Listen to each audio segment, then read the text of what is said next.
May mga alaala na parang anino, tahimik na sumusunod sa iyo saan ka man magpunta, gaano man katagal ang lumipas. At ang alaala na ibabahagi ko sa inyo ngayon, ang pinakamadilim sa lahat.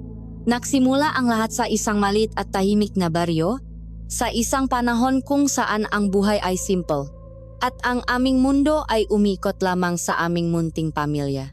Ako si Marco, at kasama kong namuhay nun ang aking mapagmahal na lola, si Lola Elara, at ang aking nag-isang kapatid, ang aking Ate Clara. Si Lola Elara ang aming haligi, isang babaeng nababalot ng pananampalataya at na masinaunang kwento na minanapan niya sa kanyang maninuno. Siya ang nagturo sa amin ng dasal, at siya rin ang nagbabala sa amin tungkol sa mga nilalang na hindi nakikita. At si Ate Clara naman, siya ang aking araw. Matalino, masipag, at punong pangarap hindi lang para sa sarili niya, kundi para sa lahat. Siya ang dahilan kung bakit kahit sa gitna ng kahirapan, laging may liwanag sa aming tahanan. Isang hapon, umuwi si Ate Clara na may ngiti sa kanyang ngalabi, dala ang isang balitang makbabago sa takbong aming buhay. Napili siya bilang leader ng isang community project, isang programang magdadala ng tulong at edukasyon sa isang malayong nayon na tinatawag na San Lazaro. Ang kanyang nga mata ay nagniningning sa tuwa habang ikinukwento niya ang kanyang nga plano. Ngunit nang marinig ni Lola Elara ang pangalan ng lugar, ang San Lazaro, ang ngiti sa kanyang mukha ay biglang naglaho, napalitan ng isang malami na anino ng pangamba. Paulit-ulit niyang sinabi na ang lugar na iyon ay isinumpa. Ikinuwento niya ang isang matandang trahedya, isang salot na kumitil sa halos, lahat ng nakatira doon, at kung paanong ang makaluluwang hindi matahimik ay nanatili upang mahasik ng lagim. Para sa isang dalagang tulad ni Clara, na lumaki sa modernong panahon, ang nga ito ay pawang nga kwentong barbero lamang, mapamahiin na walang basehan. Pinatahan niya si Lola, niyakap ito at nangakong makiingat. Sinabi niyang ang takot ay hindi dapat maging hadlang sa pagtulong sa kapwa. Kinabukasan, habang ang hamok ay umayakap pa sa buong paligid, umalis si Ate Clara. Punong ng pag-asa ang kanyang puso, ngunit habang pinagmamasdan, namin siya sa papalayong jeepney. Habang ang kanyang kamay ay kumakaway bilang pamamalam, nakita ko ng malinaw ang hindi may paliwanag na takot sa mga mata ni Lola. Isang takot na tila nakikita na ang isang madilim na hinaharap. Hindi ko pa alam noon na ang alikabok na nililika magulong ng sasakyang iyon ay hindi lamang alikabok, kundi ang simula ng isang bangungot na hahabol sa amin habang buhay. Ang pamamaalam niyang iyon ang naging hudyat para buksan ang pintong isang kababalahang susubok sa aming pananampalataya, katatagan, at pagmamahal. Ang masumunod na araw ay dumaan na tila ba ang bawat paglubok na araw ay mas mabigat kaysa sa nauna. Sa simula, sinubukan naming panatilihin ang normal na takbong buhay. Naglalaro ako sa aming bakuran. Tinutulungan si Lola Elara sa mga gawaing bahay. At pilit na iwinawaksi sa isip ang anumang masamang pangitain. Ngunit ang katahimikan sa aming tahanan ay hindi katahimikan ng kapayapaan, kundi isang katahimikan na may bigat, isang paghihintay na puno ng pangamba. Si Lola Elara, na dati laging may awit sa labi habang nakwawalis, ay madalas ko na ngayong natitigilan sa gitna ng kanyang ginagawa. Ang kanyang nga mata ay nakatuon sa malayo, sa direksyon ng daan na tinahak ni Ate Clara. Ang rosaryo na laging nakasabit sa kanyang lig ay halos hindi na nawawala sa pagkakahawak ng kanyang nga nanginginik na kamay. Ang kanyang magdadasal sa gabi ay humaba. Ang mga bulong niya ay mas taimtim, na tila ba sinusubukan niyang bumuang isang paderang panalangin sa paligid ng aking kapatid na saan man siya. Malayo lang talaga ang San Lazaro. Marco, sasabihin ko sa kanya, sinusubukang pagaanin ang kanyang loop at pati na rin ang sa akin. Sigurado ay walang signal doon kaya hindi makatawag si ate. Tatango lamang si Lola, ngunit ang kanyang mga mata ay nagsasabi ng ibang kwento, isang kwentong hindi niya magawang bikasin. Sa luplup ko, ang biningang pag-aalilangan ay nagsisimula na ring tumubo. Sa bawat gabing lumilipas, ang pag-aalala ay unti-unting nagiging takot. May mga pagkakataong nagigising ako sa kalaliman ng gabi. Iniisip kung si Ate Clara ba ay ligtas, kung siya ba ay nilalamig, o kung siya ba ay nakakakain ng maayos. Ang imahe ng kanyang masayang pamamaalam ay dahan-dahang napapalitan ng mga madidilim na tanong na wala akong mahanap na kasagutan. At sa ikalimang gabi mula nang umalis si ate, ang kalikasan mismo ay tila nakiramay sa aming pag-aalala. Isang malakas na bagyo ang dumating. Ang hangin ay umungol na parang isang nasasaktang hayop. Hinahampas ang mapuno niyok at pinipilit na buksan ang aming nga bintana. Ang ulan ay bumubuhos ng walang tigil. Isang kurtina ng tubig na tila humihiwalay sa aming munting bahay mula sa natitirang bahagi ng mundo. Ang bawat kulok ay parang dagundong mula sa dibdib ng lupa. At ang bawat kidlat ay panandaliang ginagawang isang nakakatakot na multo. Ang nga anino salup ng aming tahanan. Sa gitna ngang nangalit na bagyo, habang kami ni Lola ay makayakap sa isang sulok, nakikinig sa galit ng panahon, isang tunok ang pumukaw sa aming pandinig. Isang mahinang kalabok sa aming pintuan, halos hindi marinig dahil sa lakas ng hangin at ulan. Nakatinginan kami ni Lola. Sino ang lalabas sa ganitong klaseng panahon? Ang takot ay gumapang sa aking likuran.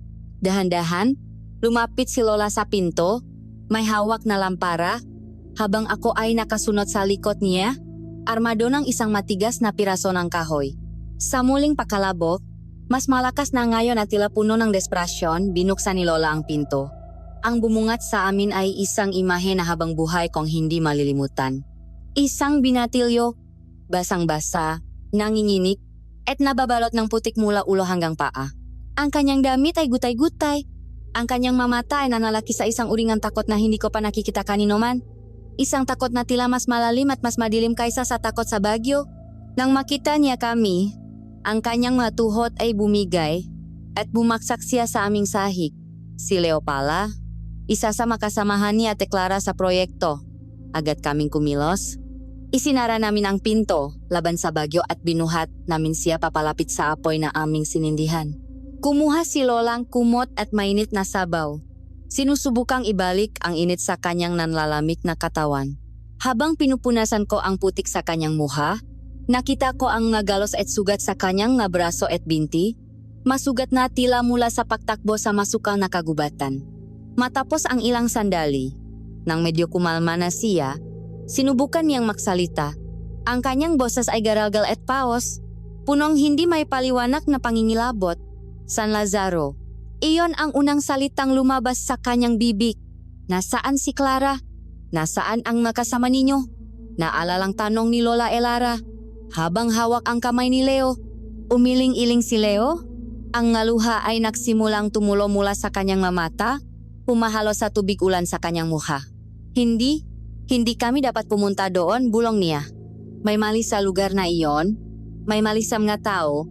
Ikinuwento niya sa mga pautal-utal na salita ang kanilang pagdating. Sa una, ang mataga San Lazaro ay tila pala kaibigan, bagamat sobrang tahimik. Ngunit napansin nila ang makakaibang bagay. Bago pa man tuluyang lumubog ang araw, lahat ng bahay ay sarado na, lahat ng tao ay nasalup na, at ang gabi sa San Lazaro ay iba. Isang nakabibinging katahimikan. Walang tunog na kuliglik, walang huninga ibon sa gabi, walang tahol ng aso, isang katahimikan na buhay at mabigat, na tila may pinipigil ang hininga. Nagsimula silang makaramdam na palagi silang pinagmamasdan. Kahit salop ngang kanilang tinutuluyan, pakiramdam nila ay may mga matang nakatitik mula sa kadiliman sa labas. Ang ilan sa kanilang makasama ay nagsimulang maging balisa at paranoid. May anino sa lugar na iyon, patuloy ni Leo. Ang kanyang mamata ay nakatingin sa kawalan. Isang aninong dahan-dahang lumalamon sa lahat ng liwanag. Ang huling gabi nila ang pinakamasama. Nagising daw si Leo sa isang kakaibang tunog, isang mahinang pag-awit na tila nanggagaling sa buong paligid. Sumilip siya sa bintana at halos masuka sa kanyang nakita. Ang taga na yon ay nakakatipon sa gitnang plaza. Sa ilalim ng maputlang sinangbuan, ang kanilang mamukha ay nag-iba. Ang kanilang maanino ay humahaba at kumikilos na tila may sariling buhay. At ang kanilang mamata, ang kanilang nga mata ay kumikinang na parang nga bagay sa dilim. Sa sandaling iyon, alam niyang kailangan niyang tumakas. Hindi niya alam kung anong nangyari sa iba. Hindi niya alam kung nasaan si Clara. Ang tanging alam niya ay ang takot na nagtulak sa kanya na tumakbo ng walang lingon-lingon. Tumakbo sa gitna ng gubat at ng paparating na bagyo. Huwag na kayong pupunta doon! Pakmamakaawa niya habang nanginginig ang buong katawan. Huwag ninyo nang hanapin. Kinain na silang anino. Pagkatapos sabihin iyon, tuluyan na siyang nawalan ng malay. Ang katahimikan na sumunod ay mas nakakatakot pa kaysa sa ungol ng hangin sa labas. Tumingin ako kay Lola Elara. Ang mukha niya ay maputla. Ang pag-alala na nakita ko sa kanyang mamata nitong manakaraang araw ay wala na. Ang pumalit dito ay isang bagay na mas malala. Ang katotohanan. Ang kanyang nga kwento, ang kanyang nga babala. Ang nga sinaunang takot na akala namin ni Ate Clara ay maalamat lamang. Lahat ay totoo. Sa gabing iyon, sa gitna ng bagyo, sa harap ng isang binatang halos mamatay sa takot, namatay din ang lahat ng aming pag-asa. Ang natira na lamang ay ang malamig at matigas na katotohanan na ang aking kapatid ay nasa kamay ng isang kasamang hindi namin kayang unawain. Ang hininga ni Leo ay marahan at mababaw, isang malungkot na tunog sa katahimikan na naiwan ng bayo. Sa labas, ang galit ng hangin ay napalitan ng isang malagim na kalmadong pag-iya ng ulan. Ang apoy sa aming kalan ay andap-andap, ang liwanag nito ay sumasayaw sa mukha ni Lola Elara. Nawala na ang lola na kilala ko, ang lola na may malambing na ngiti at mainit na yakap. Ang babaeng nakatayo ngayon sa aking harapan ay tila ginawa sa bato at bakal. Ang kanyang nga mata ay hindi na nagpapakita ng takot, kundi isang malamig at matigas na determinasyon. Maingat niyang inilipat si Leo sa isang lumang papag, kinumutan ito, at naglagay ngang basang tela sa kanyang nuk. Ang kanyang nga kamay, bagamat nanginginig pa rin, ay kumikilos ng may katiyakan, na tila isang manggagamot na sanay na sa harap ng trahedya. Pinagmasdan ko siya, at sa unang pagkakataon sa aking buhay, nakita ko ang isang lakas sa kanya na hindi ko kailanman inakala. Lola, anong gagawin natin? Basak ko sa katahimikan. Ang aking boses ay halos isang bulong. Huminto siya sa kanyang ginagawa at dahan-dahang lumingon sa akin. Ang liwanag na apoy ay lumikang malalalim na anino sa kanyang mukha. Nagbigay din sa bawat kulubot na tanda ng mataon ng paghihirap at pagmamahal. Umupo siya sa isang maliit na upuan sa tabi ko at ang kanyang nga mata ay tumitik sa manakbabagang uling na tiladon. Niya binabasa ang isang madilim na kasaysayan. Panahon na para malaman mo ang buong kwento? Marco, mahina niyang sabi, ang kwento kung bakit ang pangalan ng San Lazaro ay isang sumpa sa lahat ng nakakarinig nito. At doon, sa saling ng mahinang patak ng ulan at sa init ng papahina ng apoy, isinalaysay niya ang alamat. Daang taon na ang nakalipas, ang San Lazaro ay isa raw masagana at relihiyosong nayon. Ngunit isang araw, isang hindi kilalang salot ang dumating, isang sakit na mabilis kumalat at walang pinipili. Ang matao ay namatay na parang malanggam at ang takot ay naging mas nakakahawa pa kaysa sa sakit mismo. Sa gitna ng kanilang pagkasuklam, nagsimula silang maganap ng masisisi. Ang kanilang gamata ay napunta sa isang babaeng mongha na napatpat sa kanilang nayon ilang buwan bago magsimula ang salot. Isa siyang manggagamot, mabait at laging handang tumulong. Ngunit dahil sa takot, ang kabutihan niya ay naging kahina-hinala.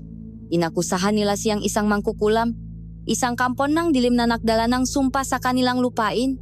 Kahit na ang mongha ay may sakit na rin, pinaktulungan nila siyang itaboy.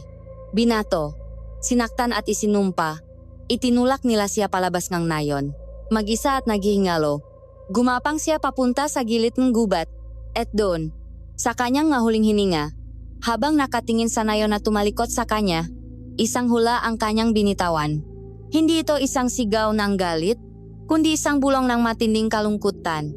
Dahil pinili ninyo ang kadiliman ng takot kaysa sa liwanag ng habag, sabi raw ng mongha, ang kadiliman ay mananahan sa inyong lupain. Ang inyong tahanan ay magiging pugat ng anino, at ang anino ay kakainin ang buhay sa inyong nga puso. Ang inyong nga anak at ang maanak ng inyong maanak ay magdadala ng uhaw na hindi mapapawi ng tubig, kundi ng dugo lamang. Pagkatapos noon, namatay ang mongha. At ang salot, sa halip na humupa, ay lalo pang lumala. Ang manakaligtas ay hindi na naging pareho. Isang kakaibang gutom ang nagsimulang lumitaw sa kanila, isang pagbabago sa kanilang nga mata, isang lakas na hindi pangkaraniwan. Ang sumpang mongha ay nagkatoto. Ang kanilang takot ang naging pakain ng isang mas malaking kasamaan. Sila ang naging naunang aswang ng San Lazaro, habang buhay na nakatali sa isinumpang lupaing iyon. Nang matapos si Lola sa kanyang kwento, ang unang sinang nga araw ay nagsisimula nang sumilip sa abot-tanaw. Ngunit ang liwanag na dala nito ay hindi nakbigay ng pag-asa, kundi lalo lamang nakpatingkad sa madilim na katotohanan ng aming kinakaharap. Tumayo si Lola Elara, ang kanyang likod ay tuwid. "Hindi tayo pwedeng maghintay na lang dito," deklara niya.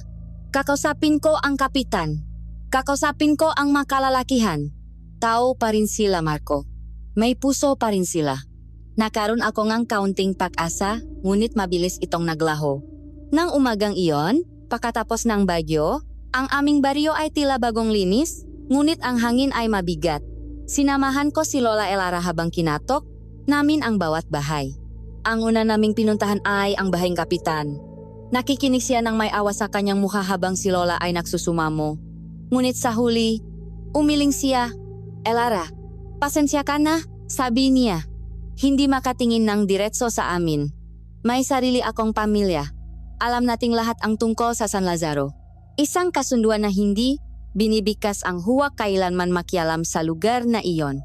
Sa sumunod na bahay, ang asawa ngang may-ari ang sumilip sa bintana. Nang makita niya kami, mabilis niyang isinara ang nga ito, na tila kami mismo ang may dalang sakit. Sa kanto, nakita namin ang isang grupo nga maasasakan na naayos ng kanilang manasirang kagamitan. Nilapitan sila ni Lola.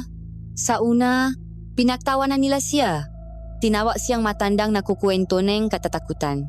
Ngunit nang magpumilit si Lola, ang isa sa kanila, isang lalaking malaki ang katawan, ay nagalit. "Umalis na kayo dito, matanda," sigaw niya. "Huwag ninyong dalhin ang kamalasan ng lugar na iyon dito sa amin." Itinulak niya kami palayo. Bawat pinto na aming kinatok ay isinasara sa aming harapan. Bawat taong aming nilapitan ay umiwas ng tingin. Ang takot nila sa San Lazaro ay mas matindi pa kaysa sa kanilang awa para sa amin. Naramdaman ko ang isang bagay na pumutok sa loob ko. Ang pagangako sa aming makanayon ay napalitan ng galit at pagkasuklam. Ang kanilang takot ay hindi na takot, kundi kaduwagan. Sa kanilang mamata, kami na ang problema. Kami na ang sumpa. Bumalik kami sa aming tahanan na walang dala kundi ang bigat ng pagkabigo. Ang buong mundo ay tila tumalikot sa amin. Tumayo kami sa harap ng aming munting dampa. Kaming dalawa na lang laban sa isang kasamaang hindi namin maintindihan. Humarap sa akin si Lola Elara. Ang kanyang mga mata ay puno ng luha. Ngunit sa likod ng mga luhang iyon, may isang apoy na nagliliyap. "Kung tinalikuran na tayo ng lahat," Marco, sabi niya. Ang kanyang boses ay matatak at hindi nanginginig. "Kung ang madasal natin ay hindi sapat para ibalik siya, kung gayon, ang ating makamay at paa na ang gagawan ng paraan. Walang sinuman sa pamilya natin ang maiwan. Hahanapin natin si Clara." Sa sandaling iyon, ang lahat ng takot sa aking puso ay nawala, napalitan ng isang determinasyon na sumasalamin sa nakikita ko sa mga mata ni Lola. Tumango ako. Ang aking lalamunan ay tila may bara. "Opo, Lola," sabi ko. "Tayong dalawa." Pumasok kami sa loob. Ang usapan ay tapos na. Inilabas ni Lola Elara ang ita na aking yumaong lolo mula sa ilalim ng aming sahig. Hinasa niya ito hanggang sa kumislap ang talim nito sa liwanag ng umaga. Nahanda akong kaunting pagkain, tubig, at isang lampara. Hindi ito paghahanda para sa isang simpleng paglalakbay. Ito ay paghahanda para sa isang digmaan. Kami, isang matandang babae at isang batang lalaki, ay papasok sa bibig ng imperno. Dala lamang ang pag-asang kahit gaano kadilim ang gabi, ang pagmamahal para sa pamilya ay isang liwanag na hindi kailanman mamamatay. Ang pag-alis sa aming tahanan ay parang pagtalikot sa isang pamilyar na mundo. Sa bawat hagbang papalayo, ang ngatunong ng aming baryo ang tahol ng aso, ang tilawok ng manok, ang tawanan ng mabata ay unti-unting humihina, hanggang sa ang tanging naririnig na lamang namin ay ang kaluskos ng aming mapa sa tuyong lupa at ang sarili naming mahininga. Ang bigat na aming malit na supot na naglalaman ng kaunting pagkain at tubig ay paalala ng limitadong panahon na mayroon kami. Sa kamay ni Lola Elara, ang malamig na bakangita na pamanapang aking lolo ay tila may sariling bigat, isang simbolong ng desperadong misyon na aming sinusuwang. Ang landas papunta sa San Lazaro ay nagsimula bilang isang pamilyar na daanan ng mga magsasaka. Ang araw ay mainit sa aming mga balat at ang himingang kagubatan ay buhay na buhay. Ngunit habang kami ay lumalayo, ang pamilyar na daan ay unti-unting nagiging isang makipot na landas na nilalamon ng gubat. Ang mapuno ay nagsisimulang tumaas at sumiksik. Ang kanilang masanga ay nagsasama-sama sa itaas na tila isang bubong na hinaharangan ang sikat ng araw at nag-iwan sa amin sa isang malamlam na takip silim. At kasabay ngang pakawalang liwanag ay ang pakawalang ang tunok. Una, ang nga ibon ay tumigil sa pag-awit. Pagkatapos, ang walang katapusang huningam nga kulilik ay biglang naputol na parabang may isang higanteng kamay na tumakip sa bibig ngang buong kagubatan. Ang katahimikan na pumalit ay hindi mapayapa. Ito ay isang katahimikan na mabigat, na tila ang bawat puno, bawat dahon, ay nakmamasit at naghihintay. Pakiramdam ko ay naglalakat kami sa loob ng isang malaking simbahan kung saan ang Diyos ay matagal ng patay. Ang hangin ay naging malamig at mamasa-masa, at ang amoy ng lupa at nabubulok na dahon ay naging mas matapang. Nagsimula kaming malito. Ang landas na aming sinusundan ay tila naglalaro sa amin.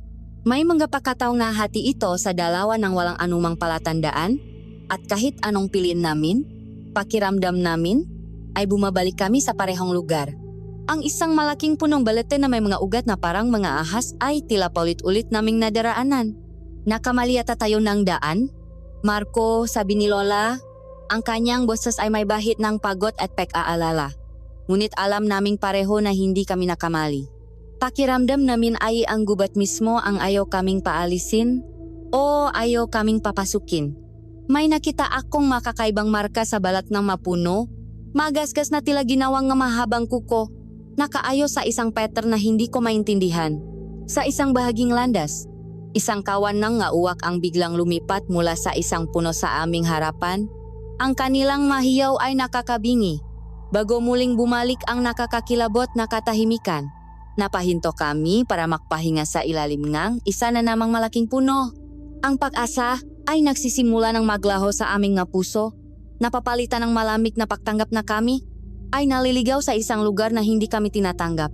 Inilabas ni Lola Elara ang kanyang rosaryo at nagsimulang magdasal ng pabulong. Ako naman ay umupo sa isang malaking ugat, pinipigilan ang ngaluhang nakbabadiang tumulo. Dito na ba magtatapos ang aming paghahanap?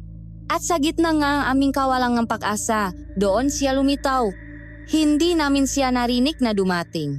Walang kaluskos ngam gadahon. Walang tuno ngam ganabaling sanga. Sa isang iglap, wala siya run. At sa susunod, nakatayo na siya 20 talampakan ang layo mula sa amin, sa tabi ng isang puno na kasing tanda niya. Isang matandang lalaki. Ang kanyang kasuotan ay simple. Gawa sa magaspang na tela. Ang kanyang nga paa ay nakayapak ngunit mukhang kasing tigas ng balat ng puno.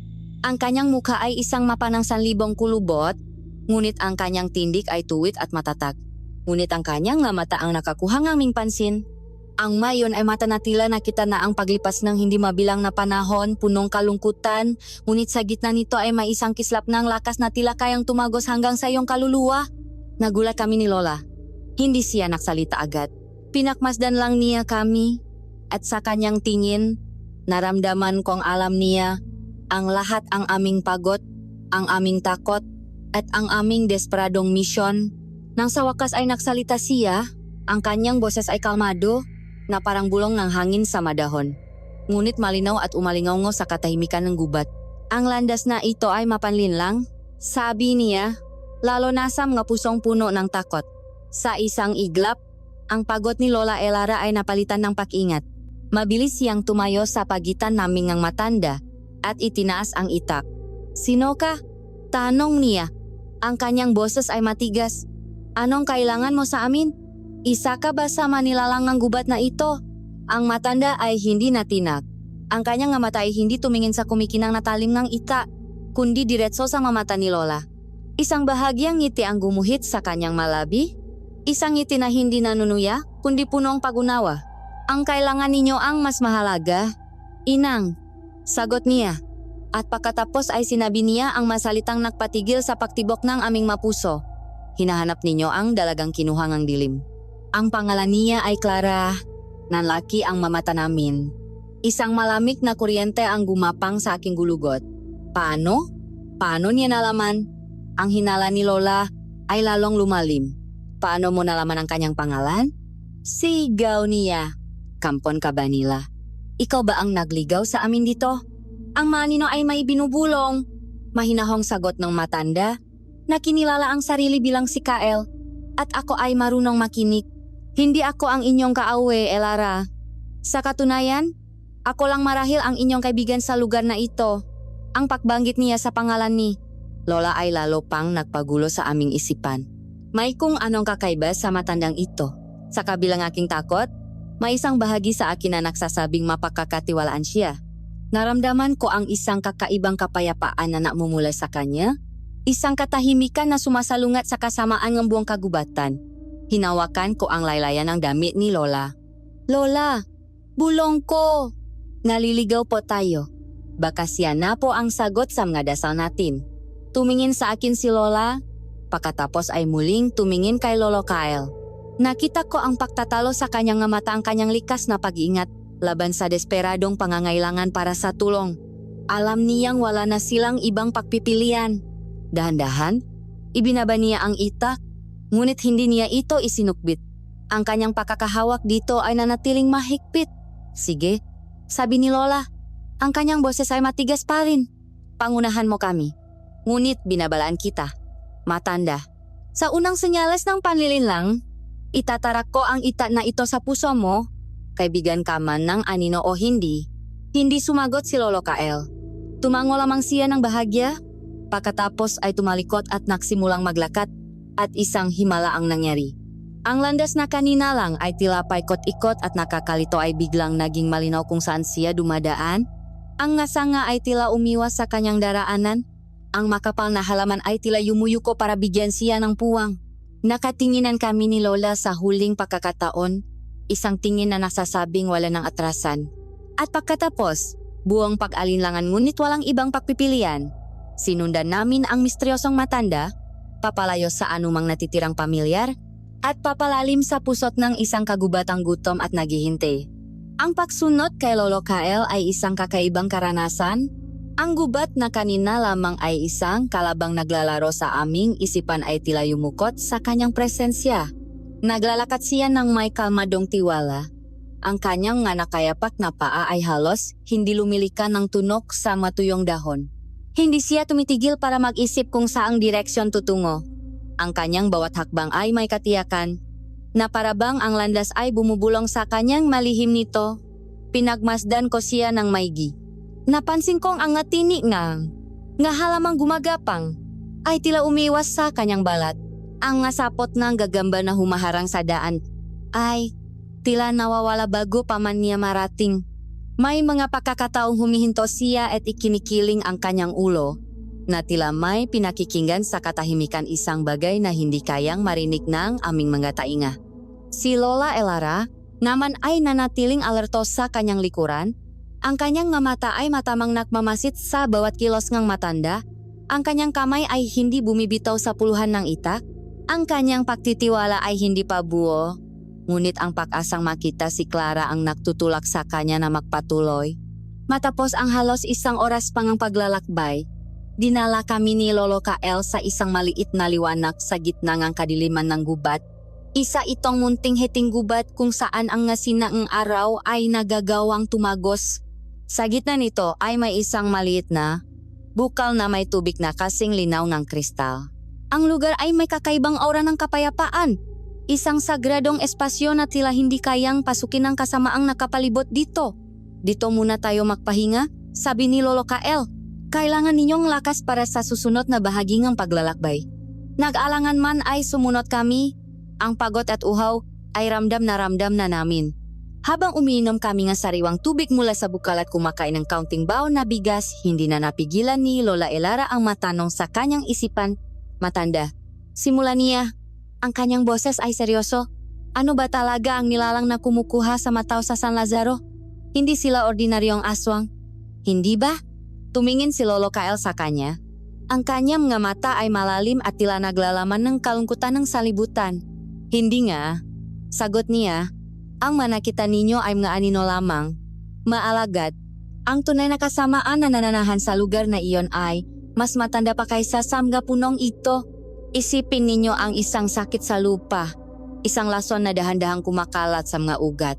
Ang San Lazaro ang puso ng impeksyong iyon. At ang sakit na iyon ay may gutom, isang gutom na hindi napapawi, isang uhaw na walang katapusan. Kinakain nito ang buhay, kinakain nito ang pag-asa, at ang makaluluwang nakukuha nito ay ginagawa niyang sariling nga kamay at paa para lalo pang makapanakit. Ang kanyang masalita ay hindi nakbigay na mapangalanoan nyo. Ngunit ang paraan ng kanyang pagsasalita ay mas nakakatakot. Binigyan niya ng buhay at kamalayan ang kasamaan. Ginawa itong isang nag-isip at nagugutom na nilalang. Naramdaman ko ang paglamig ng aking buong katawan sa kabilang ng init na dala ng aming pagod. Pagkatapos ang sandaling katahimikan, ang tingin ni Lolo Kyle ay napunta sa akin. Tinitigan niya ako ng matagal. Na parabang hindi lang ang aking panlabas na anyo ang kanyang nakikita, kundi pati na ang takot at pag-asa na naglalaban sa ang aking puso. Lumapit ka, bata. Mahinahon niyang sabi. Naalangan akong tumayo at lumapit sa kanya. Mula sa isang maliit na supot na nakasabit sa kanyang baywang, may dinukot siya. Nang buksan niya ang kanyang palat, nakita ko ang isang bagay na simple ngunit kaakit-akit. Isang itim na bato, kasing laki ang hilalaki ko. Ito ay makinis na makinis, na tila hinubog ng agos ng ilog sa loob ng libu-libong taon. Ang kulay nito ay itim na itim, ngunit hindi ito basta sumasalamin sa liwanag. Sa halip, tila hinihigop nito ang sinak ng araw. At habang tinititigan ko ito, may nakita akong isang napakaliit na kislap sa loob nito na parang isang malayong bituin na nakakulong sa kadiliman. Ang pinakakakaiba sa lahat ay ang init na nakmumula rito. Isang init na buhay at banayad. Ano po iyan? Tanong ko na mamangha. Isa itong mutya. Sagot niya. Isang luhang bundok na nahulog sa ilog at hinugasang ang panahon. May dala itong kaunting liwanag mula sa panahong wala pang dilim. Kinuha niya ang aking kamay at maingat na inilagay ang mainit na bato sa aking palat. Isinara niya ang aking nga daliri sa paligid nito. Ang init ay gumapang mula sa aking kamay, payat sa aking braso, at tila nagbigay ng kakaibang tapang at kalma sa aking dibdib. Para sa iyo ito, Marco, sabi niya. Binabanggit ang pangalan ko sa unang pagkakataon. Itago mo ito at huwag na huwag mong iwawala. Sa darating na kadiliman, maraming anino ang magpapakita. Maraming kasinungalingan ang ibubulong sa iyong isipan. Kapag naramdaman mong nilalamon ka na ng takot at nawawala na ang lahat ng pag-asa, hawakan mo ito ng mahigpit. Ang liwanag nito ay hindi mo makikita sa iyong mamata, ngunit mararamdaman mo sa iyong puso. At ang tunay na liwanag nito ay lalabas lamang kapag ang gabi ay nasa sukdulan na ang kanyang itim. Napatulala ako sa bato, pagkatapos ay sa kanya. Walang salitang lumabas sa aking bibig, tumango na lamang ako. Ngunit si Lola Elara ay hindi mapanatak. Mabilis siyang lumapit. Ang kanyang mukha ay punong ng pag-alinlangan at takot. Ano iyan? Isang anting-anting? Tanong niya. Ang kanyang boses ay may halong babala. Hindi namin kailangan ng ganyang na bagay. Ang Diyos, ang aming proteksyon, ang pananampalataya ay isang kalasak. Inang, mahinahong sagot ni Lolo Kyle. Ngunit sa laban na ito, kakailanganin din ninyo ng isang espada. Ang bagay na iyan ay hindi laban sa iyong pananampalataya. Ito ay isang regalo mula sa lupaing ito. Isang piraso ng kanyang lakas na ipinapahiram sa isa sa kanyang na anak. Tumingin si Lola sa akin, ang kanyang nga mata ay naalala. Marco, mag-ingat ka. Huwag mong ilagay ang iyong tiwala sa mga bagay na hindi natin naunawaan. Ang rosaryo na bigay ko sa iyo, iyan ang hawakan mo. Kinuha ko ang rosaryo sa aking bulsa. Malamig ito. Kinuha ko rin ang mutya. Mainit ito. Naramdaman ko ang dalawang makaibang lakas sa aking nga kamay. Tumayo na si Lolo Kyle. Oras na para magpatuloy, sabi niya. Malapit na nating marating ang hangganan ng San Lazaro. At doon, ang kapayapaan na nararamdaman ninyo dito ay magiging isang malayong alaala na lamang. Tumayo na rin kami. Itinago ko ang mutya sa isang bulsa at ang rosaryo sa kabila. Habang nagsimula kaming maglakat muli, papalabas sa munting liwanag at pabalik sa madilim na gubat, naramdaman ko ang bigat ng dalawang bagay na ito. Ang isa ay simbolo ng pananampalataya sa langit, ang isa ay regalo mula sa lupa. Hindi ko pa alam nun kung paano, ngunit alam kong sa laban na aming haharapin, pareho ko silang kakailanganin. Ang daan sa aming harapan ay mas madilim pa, at ang hangin ay may dalang amoy ng pakabulok at paparating na kamatayan. Matapos ang isa pang mahabang paglalakbay, nagsimulang magbago ang paligid. Ang mapuno ay unti-unting dumalang, at isang kulay abong liwanag ang nagsimulang tumagos sa mga natitirang dahon. Hindi ito ang masayang liwanag ng pag-asa, kundi isang maputlang liwanag na tila pagod at walang buhay. Ang paglabas namin mula sa makapal na gubat ay parang pagising mula sa isang bangungot, para lamang mapunta sa isa pang mas malala. Ang hangin ay biglang naiba. Naging mabigat ito at hindi gumagalaw. May dalang isang mahinang amoy na matamis ngunit nakakasuka. Ang amoy ng pakabulok na matagal nang naroroon. Sa aming harapan ay nakatayo ang isang lumang arkong bato, halos natatakpan ng nabaging at lumot. Nakasabit dito ang isang piraso ng kahoy kung saan ang salitang San Lazaro ay halos hindi na mabasa, na para bang ang lugar mismo ay sinusubukang burahin ang sarili nitong pangalan mula sa alaala ng mundo. Ang arko ay hindi mukhang isang paanyaya, kundi isang babala, ang pasukan patungo sa isang malawak na libingan. Huminto si Lolo Kael bago kami tumawid. Hinarap niya kami. Ang kanyang mata ay seryoso. "Sa pagtawid ninyo sa linyang ito," sabi niya sa mahinang boses, "iwan na ninyo ang lahat ng alam ninyo tungkol sa mundo nga buhay. Ano man ang makita ninyo sa loop, ano man ang marinig ninyo, maging matatak kayo. Ang takot ang kanilang pagkain. Tumango lang kami ni Lola, ang aming nalalamunan ay tila natuyo. At pagkatapos, humakbang kami, tumawid sa ilalim ng arko, at pumasok sa nayon ng San Lazaro. Ang unang bumungat sa amin ay ang nakabibinging katahimikan.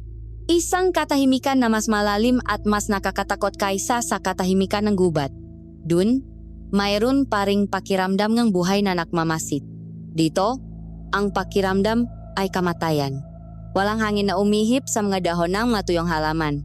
Walang ibon, walang insekto, walang asong tumatahol. Maging ang aming mayabak sa maalikabok na daan ay tila masyadong malakas. Isang panghihimasok sa sagradong katahimikan ng isang lugar na matagal nang inilibing. Ang nayon mismo ay isang larawan ng pakasira. Ang mabahay na gawa sa kahoy at nipa ay tila makalansay na nakatayo, ang ilan ay nakatagilit na at handa ng bumaksak. Ang nabakuran ay tinubuan ng matataas na talahib at mga halamang may tinik. Ang nabintana, na walang nga salamin, ay parang nga madidilim na mata na nakatitik sa amin ng walang emosyon. Isang makapal na alikabok ang bumabalot sa lahat ng bagay na nagbibigay ng impresyon na ang nayon ay inabandona, na 100 taon na ang nakalipas, hindi ilang araw lamang, naglakad kami sa gitnang daan. Bawat isa sa amin ay alerto. Bawat bahay na aming madaanan ay sarado. Ang nga pinto at bintana ay tila isinara ng mahigpit. Ngunit sa kalagitnaan ng hilarang makabahayan, may isang bahay na naiba. Isang maliit na kubo na ang pintuan ay bahagyang nakaawang. Dahan-dahan itong umuugoy-ugoy, pabalik-balik, kahit na walang hangin. Ang tunog ng marahan nitong pag-angal ang tanging tunog na bumabasak sa katahimikan. Tila isa itong paanyaya. Isang bulong mula sa kadiliman na nagsasabing, "Pumasok kayo." Nakatinginan kami. Ang takot ay malinaw sa aking mukha. Nakita ko ang pag-alinlangan kay Lola. Ngunit si Lolo Kael ay tumango lamang patungo sa bahay. Ang kanyang ekspresyon ay hindi nagbabago. Ito na. Dito kami magsisimula. Dahan-dahan kaming lumapit. Si Lola Elara ang nanguna. Hawak ang itak sa kanyang harapan. Ako ay nasa likod niya. Ang isang kamay ko ay nakahawak ng mahigpit sa mutya sa aking bulsa. Ang init nito ang tanging nagbibigay sa akin ng kaunting lakas ng loop. Sa bawat hakbang, ang pag-angang pinto ay tila lumalakas, na parang isang ungong ang isang nasasaktang nilalang. Nang marating namin ang pinto, sumilip si Lola sa loop bago kami tuluyang pumasok. Ang hangin sa loop ay mabigat at amoy luma, amoy alikabok at isang bagay na hindi ko mawari. Nang makapasok na kami, ang liwanag mula sa labas ay tila nahirapang sumunod at napalitan kami ng isang malungkot na dilim. Ang sala ay isang eksenang kaguluhan. Ang isang maliit na masangkawayan ay nakabaliktad. Ang ngabanik na yari sa pandan ay nakalat sa sahig.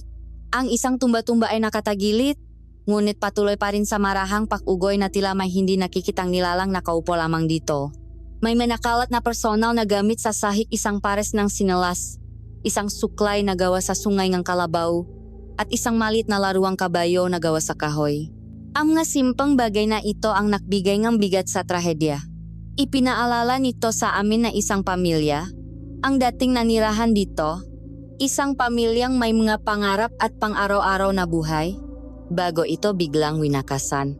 At pagkatapos ay naamoy ko ito ng mas malinaw, isang metalikong amoy, ang amoy ng lumang dugo. Hinawakan ko ng mas mahigpit ang lampara. Itinutok ko ang nanginginig nitong liwanag sa sahig na yari sa kawayan. At doon, nakita namin ito. Isang malaking mansa na kulay kalawang, kung saan ang dugo ay sumipsip na sa kahoy. Pagkatapos ay nagsimula na naming makita ang iba pa, isang talsik ng dugo sa dingding na sawali, na parang may isang bagay na malakas na ipinupok doon. At ang pinakanakakakilabot sa lahat, sa tabing ang pintuan, isang markang kamay na punong dugo, pahit pababa, na parabang ang may-ari nito ay desperadong gumagapang papalabas, sinusubukang tumakas, bago siya tuluyang kinalatkat pabalik sa dilim. Naramdaman ko ang pag-akyat ng asido sa aking lalamunan. Napasandal ako sa dingding, pinipigilan ang sarili kong masuka.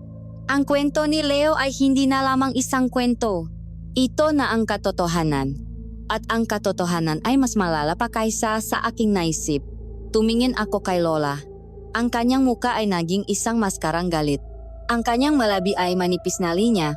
At ang kanyang pagkakahawak sa ita ay sobrang higpit na namuti na ang kanyang ngabuko. Ang takot sa kanyang nga mata ay napalitan ng isang nagbabagang apoy. Ito ang ginawa nila sa pamilyang ito. Ito ang maaring ginawa na nila kay Clara. Si Lolo Kael ay tahimik na naglakad sa gitnang silid. Ang kanyang nga mata ay puno ng pihati. Lumuhod siya at pinulot ang laruang kabayo. Hinaplos niya ito ng marahan bago ito muling ibinaba. Hindi sila basta sumuko. Bulong niya. Sapat lang para marinig namin. Naglaban sila. Ipinaglaban nila ang kanilang nga buhay. Sinuri namin ang natitirang bahagi ng bahay, ang malit na kusina kung saan ang mapalayok ay nabasak sa sahig. Ang silitulugan kung saan ang maunan ay may mga hiwa. Maraming senyales ng karahasan. Ngunit may isang bagay na wala. Isang bagay na mas nakakatakot pa kaysa sa lahat ng aming nakita. Walang nakatawan. Walang bangkay. Ang ebidensyang isang brutal na masakra ay naririto. Ngunit ang mabiktima ay naglaho na parang bula. Saan sila dinala? Anong nangyari sa kanila? Ang tanong ay nakabitin sa mabigat na hangin. Isang tanong na walang sagot. Lumabas kami mula sa bahay na iyon at bumalik sa nakakabinging katahimikan ng kalye. Ang nayon ay hindi na lamang isang lugar na inabandona. Sa aming mamata, ito na ngayon ay isang crime scene, isang malawak na testamento sa isang karahasang hindi namin kayang unawain. At alam namin, sa kaibuturan ng aming mapuso, na sa isa sa mga bahay na ito, o sa isang lugar na mas madilim pa, naghihintay ang sagot sa aming pinakamalaking takot. Kung ano ang naging kapalaran ni Ate Clara. Ang bawat bahay na aming nilampasan ay isang tahimik na saksi sa isang bangungot. Ang ilan ay may mga pintong winasak, na tila may isang malakas na puwersa ang sapilitang pumasok. Ang iba naman ay nakasara ng mahigpit, ngunit sa mga siwang ng bintana ay nakikita namin ang maaninongang kaguluhan sa loob. Ang pakiramdam ng pagiging pinagmamasdan ay lalong tumitindi. Hindi ito galing sa mga bintana, kundi sa buong paligid sa mga damo, sa mga puno, sa mismong hangin, na parabang ang buwang na yon ay isang malaking nilalang na nakmamasid sa aming bawat galaw. Hinihintay ang tamang sandali para kami ay sakmalin. Sa dulo ng pangunahing daan, bahagyang nakataas sa isang munting burol, nakatayo ang isang gusaling na iba sa lahat. Ang kapilya, gawa ito sa mga lumang bato na tinubuan ng lumot, at ang maliit na kampanaryo nito ay nawawalan ng bubong. Ang malaking krus na kahoy sa itaas ng pinto ay nakatagilid, na parang isang sundalong sugatan na malapit ng bumaksak. Kung mayroon mang lugar sa nayong ito kung saan posibleng nahanap ng kanlungan ang matao, ito na iyon, dun tayo, sabi ni Lolo Kael. Ang kanyang boses ay mahinahon ngunit may diin. Ang malalaking pintong kapilya, nagawa sa matigas na kahoy, ay bahagyang nakaawang. Tinulak namin ito. At isang malakas at matagal, napakangal ang umaling-aungaw sa buong paligid, ang tunongang kahoy na dumadaing matapos ang mahabang panahon ng pananahimik. Ang bumungat sa amin salup ay isang tanawin ng kalapastanganan. Ang nga bangko na dapat sanay mayos na nakahilera ay nakatumba at nakalat. Ang altar sa harapan ay puno na. Makakaibang simbolo na iginuhit gamit ang isang itim at tuyo ng likido. Ang maimahe nga santo sa magilit ay winasak ang ilan ay pugot ang ulo. Ang iba ay may mga matang dinukot. Ang sagradong lugar na ito ay ginawang palaruan ng demonyo. Ang tanging liwanag ay nakmumula sa mataas at maruruming bintana na lumilihang nga pahilis na sinak kung saan sumasayaw ang makapal na alikabok na tilam nga kaluluwang hindi matahimik. Sa gitnang lahat ng ito, sa gitnang kaguluhan at paglapastangan, isang bagay ang nakakuhang aming pansin. Sa tabi nga winasak na altar, sa sahig, naroon ang isang bagay na hindi nababagay sa lugar na ito. Isang modernong bag na gawa sa tela. Ang kulay nito ay kupas na, ngunit pamilyar. Sobrang pamilyar. Ang bag ni ate! Sigaw ko, ang aking boses ay nabasag. Isang halong ng kagalakan ay matining takot ang bumalot sa akin. Kagalakan dahil ito ay isang patunay, isang senyales na hindi kami nakakamali. Ngunit takot dahil ang ibig sabihin nito ay nakarating nga siya rito, sa mismong lugar na ito kung saan ang kabanalan ay pinatay. Mabilis akong tumakbo palapit dito, lumuhot, at dinampot ang bag. Nanginginig ang aking nga kamay habang binubuksan ko ito. Sa loop, naroon ang kanyang nga gamit nga libro, nga panulat, at ang kanyang kwaderno. Ang kanyang journal. Kinuha ko ito. Ang unang mapahina ay puno ng kanyang magandang sulat kamay, matala tungkol sa kanilang proyekto, maobserbasyon tungkol sa mahalaman at hayop sa paligid. Ngunit habang nililipat ko ang nga pahina, napansin kong nag-iba ang kanyang pagsusulat. Nagiging magulo, apurado, na tila isinulat ng isang kamay na nanginginig sa takot. Maraming mapahina sa dulo ang pinunit, ngunit may isang piraso ng papel na lukot na naiwan sa loop. Maingat kong inilatag ito. At habang binabasa ko ang nga salita, sa aking isipan, ang boses ni Ate Clara ang naririnig ko. Isang boses na puno ang papalaking sindak. Ikatlong araw. May mali sa nayong ito. Mababait ang matao sa umaga, pero pagsapit ng gabi, nag-iba sila. Ang buong lugar ay tumatahimik, pero hindi ito kapayapaan. Ito ay isang katahimikang nakikinig. Pakiramdam ko, may mamatang nakatingin sa akin, kahit sa loop nga mapader. Ika-4 na araw, sinubukan kong kausapin ang ilan sa mga kababaihan. Ngumingiti lang sila, ngangiting walang emosyon, at sinasabihan akong huwag nang lalabas kapag lumubok na ang araw. Lahat sila ay sumasamba sa isang tinatawag nilang pinuno. Sabi nila, pinoprotektahan daw sila nito, na narito na ito sa loop ng daan-daang taon. Ang kanilang debosyon, nakakakilabot. Ito ay panatisismo. Ika-5 araw, ang huling sulat. Ang tinta ay bahagyang kumalat, na tila mula sa isang patak ng luha o pawis. Inaakala ni Leo na paranoid lang ako. Pero nakita ko sila kagabi. Mula sa bintana. Naktipon sila sa plaza. Hindi sila mukhang tao. Ang kanilang mabraso at binti ay masyadong mahahaba. At ang kanilang mamata, kumikinang sa dilim. Diyos ko, alam nilang nakita ko sila. Alam kong ako ang susunod. May regalo daw na gusto ang pinuno. Sa tingin ko, ako iyon. Ang sulat ay biglang natapos doon. Binitawan ko ang papel na para bang napaso ako. Ang pinuno, ang kasamaang ito ay may pangalan, isang nilalang na sinasamba. At gusto niya si Ate Clara. Bago pa man namin lubusang maunawaan ang aming nabasa, isang malakas na kalabok mula sa likurang bahagingang kapilya ang bumasak sa katahimikan. Isang tunong na basak na kahoy na nakmula sa direksyon ng sakristiya. Sa isang iglap, lahat kami ay napahanda. Itinaas ni Lola ang kanyang itak. Hinawakan ko ng mahigpit ang mutya sa aking bulsa. Ang init nito ay tila dumadaloy. Nasa aking buong braso, si Lolo Kael naman ay tumayo lang ng tuwid. Ngunit ang kanyang buong katawan ay alerto na parang isang hayop na handa ng sumugot. Isang anino ang mabilis na gumalaw mula sa dilim. At pagkatapos, lumabas ito sa liwanag. Hindi ko ito malilimutan. Ito ay may anyong tao. Ngunit doon nagtatapos ang pagkakahawig. Gumagapang ito gamit ang apat na paa, ngunit ang kanyang mga braso at binti ay baluktot sa maanggulong hindi natural. Ang balat nito ay maputla at tila nababanat sa mabutong matutulis. Ang mukha nito ay halos walang ilong. May 2 butas lamang at ang bibig nito ay bukas ng malapat, nagpapakita nga ngiping parang karayom. Ang dila nito ay mahaba at nahahati sa dulo na dumidila-dila sa hangin at ang mamata nito, 2 nagbabagang pula na puno ang galit at gutom. Sa isang bilis na hindi kayang sundan na aking mamata, tumalon ito. Hindi kay Lolo Kyle na mukhang mapanganib. Hindi kay Lola na may hawak na sandata.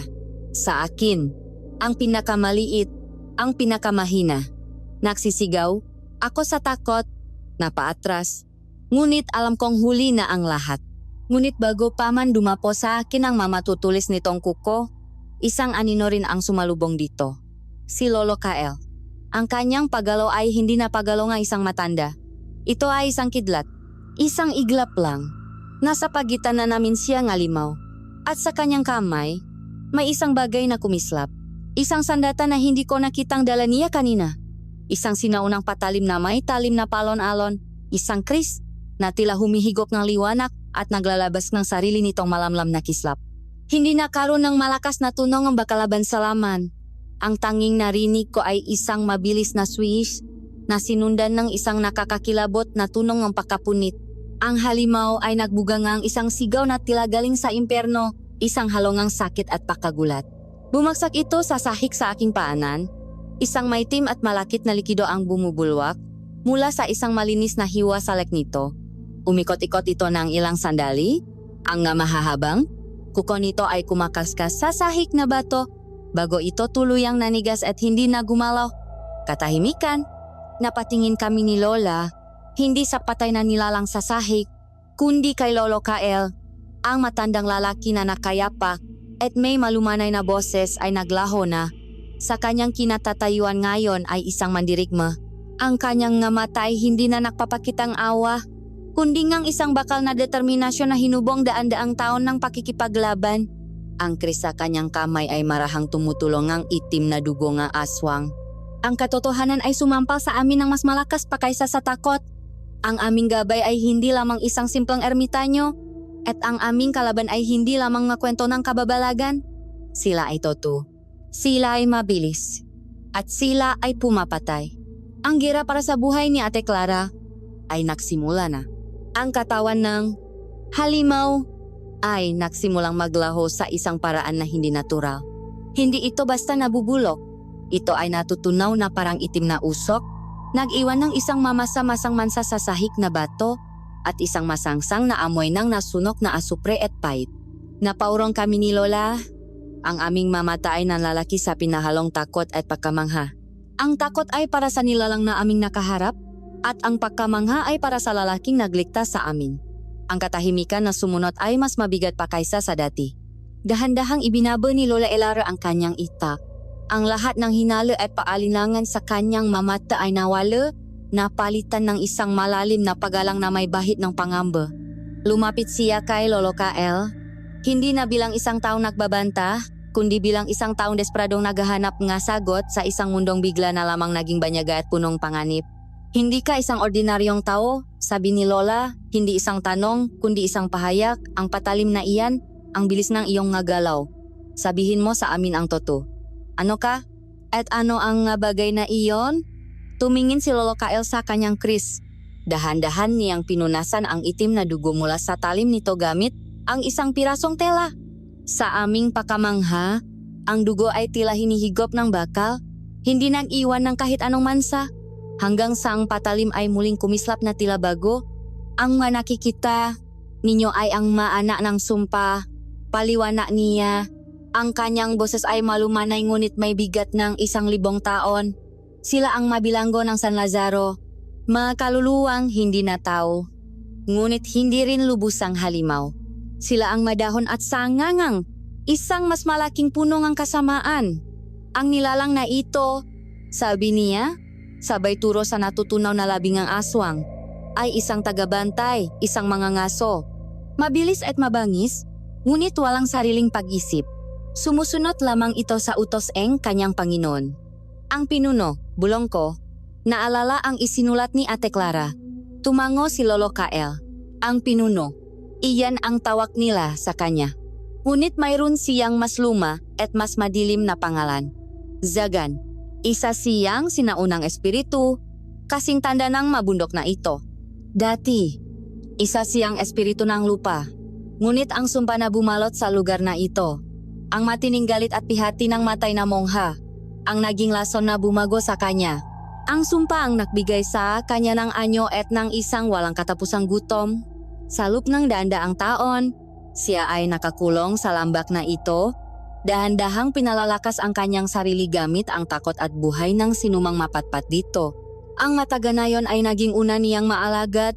Ang kanilang nga katawan at kaluluwa ay naging pag-ari niya. Naramdaman kong naninikip ang aking dibdib. Ang kwento ni Lola ay nakaroon ng isang mas nakakatakot na mukha, isang pangalan. Si Zagan. Ngunit bakit si Clara? Tanong ni Lola.